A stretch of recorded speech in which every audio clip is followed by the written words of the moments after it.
Introducing the EZ-Latch lock.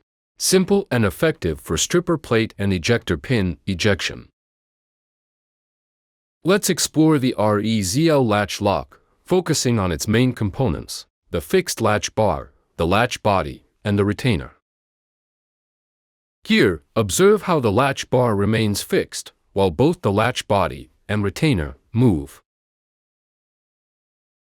Now, let's examine the latch lock in detail. Notice how the retainer's position dictates the first stroke, S1. During the initial stroke S1, the retainer and the latch body move together. After S1, the retainer releases the latch body to complete the final stroke, while the retainer stays stationary.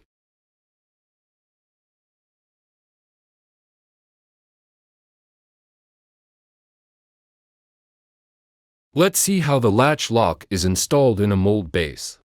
The retainer is mounted on the stripper plate. The latch bar is mounted on the fixed support plate. And the latch body is mounted on the ejector plate. Similarly, another latch lock is mounted on the other side of the mold base to maintain balance and precision. Here's the mold base in action. Initially, the stripper plate and ejector plate move together for the designated stroke, S1, enabling the collapsible core to collapse. After the first stroke, the ejector plate moves independently for the final stroke, ejecting the part with ejector pins.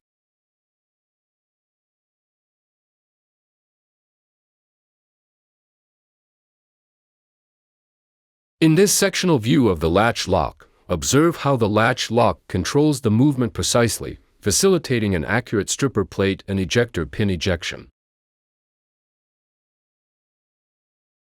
In this sectional view of the mold base, notice how the first stroke collapses the collapsible core, while the second stroke ejects the part using ejector pins.